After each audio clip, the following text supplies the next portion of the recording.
8টার মধ্যে এখানে আসছেন, 8টা এনে সামিটে এসে এইখানে উনি অলরেডি অনেকের সাথে দেখা করেছেন। 8 সামিটটা শুরু হয়েছে 9টা সাড়ে 9টার দিকে। তো তার আগে উনি পুরো 1 ঘন্টা ধরে যারা এই সামিটে যারা বিদেশি যারা ডিগনিটারি এসছেন, কাতারের যারা প্রমিনেন্ট অফিসিয়াল, তাদের মিনিস্টার, তাদের পাওয়ারফুল বিজনেসম্যান, এদের সাথে উনি অন দ্য সাইড মিটিংয়ের সাইডলাইনে কথাবার্তা বলেছেন। তো আমরা আশা করছি যে বাংলাদেশের সাথে কাতারের যে সম্পর্ক, হ্যাঁ, এটা আমরা তো এখানে আসছি, অবশ্যই স্যার আসছেন 8না সামিটে জয়েন করতে, but at the same time আমাদের ফোকাসটা হচ্ছে যে কীভাবে কাতারের সাথে আমাদের সম্পর্কটা আরও সুদৃঢ় করা যায়, এটার সাইড লাইনে। এবং এটার আজকে একটু আগে উনি 20 মিনিটের একটা ভাষণ দিলেন। 20 মিনিটের ভাষণে তার মূল ছিল, এই জন্য মেসেজ ছিল যে কিভাবে মাইক্রো ক্রেডিট, সোশ্যাল বিজনেস মানুষের জীবনকে ট্রান্সফর্ম করে। আপনি একটা কথা বলছিলেন যে পতিত স্বৈরাচার টাকা এখান থেকে সপ্তাহখানেকের মধ্যে নেবে, এই বিষয়টা যদি একটু বলেন। না, পতিত স্বৈরাচারের বিষয় হচ্ছে যে পতিত স্বৈরাচার কাতার গ্যাসের থেকে আমরা প্রচুর এলএনজি কিনতাম।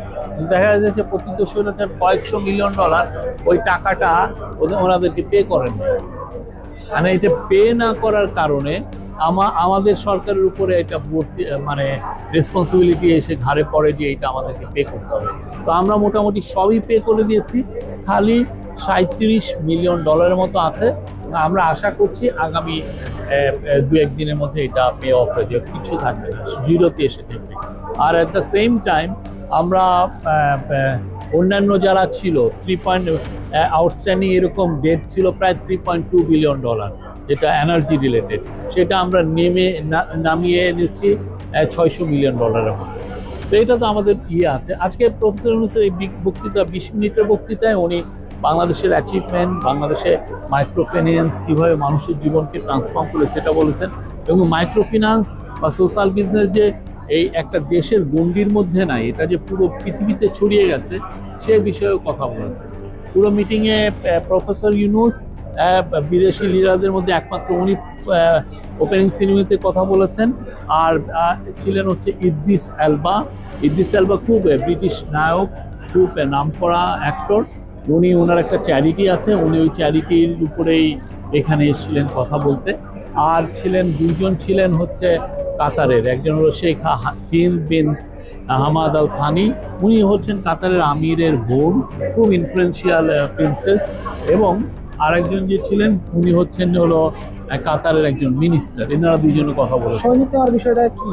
আর সৈনিক, আমরা আজকে সকালে আমরা নিউজটা পেয়েছি, আমাদেরকে জানানো হয়েছে যে কাতার আমাদের থেকে পার্মানেন্টলি 725 জন সোলজার নিবে।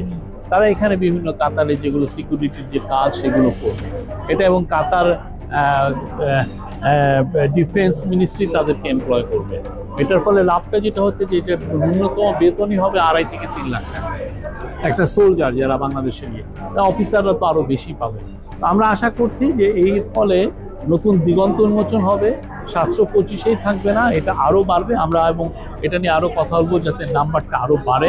আমাদের ইনফ্যাক্ট ইচ্ছাটা এটাকে 1600-তে নেওয়া, এটা আমরা বাড়াতে চাচ্ছি। আরেকটা বিষয় হচ্ছে কাতারে বাংলাদেশের ভিজিট ভিসাটা বন্ধ, এইটা আমরাও চেষ্টা করছি। এটা যে কাতারের সফরের একটা মূল উদ্দেশ্যগুলোর একটা হচ্ছে যে এই ভিসা সংক্রান্ত যে জটিলতা সেটাকে কিভাবে নিরসন করা যায়, আমরা সেইটা নিরসনের কাজগুলো করছি। এবং আজকে অনেকগুলো মিটিং আছে, কয়েকজন মিনিস্টারের সাথে মিটিং আছে, কাতারের এনার্জি মিনিস্টারের সাথে মিটিং আছে, সেগুলো তার কাতারে আরও 2-1 অফিসের, কাতার চ্যারিটি, কাতার ফাউন্ডেশন, এদের সাথে মিটিং আছে।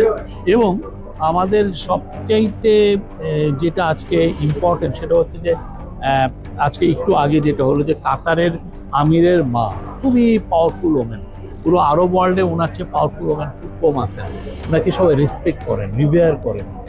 শেখ হামুজা বিনত নাসের আল মিস্তার, ওনার সাথে একটু আগে মিটিং হয়েছে, মিটিংটা এখনও চলছে।